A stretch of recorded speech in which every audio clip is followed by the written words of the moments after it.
So how does Meta 1 work? What should be expected for Meta 1? Well, first let's talk about who it's for. So really Meta 1 is for parents that are interested in a customized education for their student. They want a more flexible way of approaching the school year, having the ability to travel with their family, but not losing out on the traditional school year. And they're looking for really a future-focused education, an education where their child is going to have the skills, both digital and human skills, ready to be effective and dynamic in the world that we live in.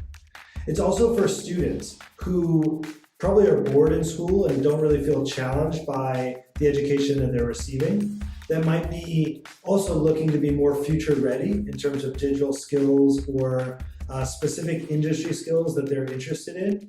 And we also are looking for students who want to learn and live a balanced and healthy life that isn't a detriment to the planet and that isn't dependent on those around them. So that's really who Meta 1 is for.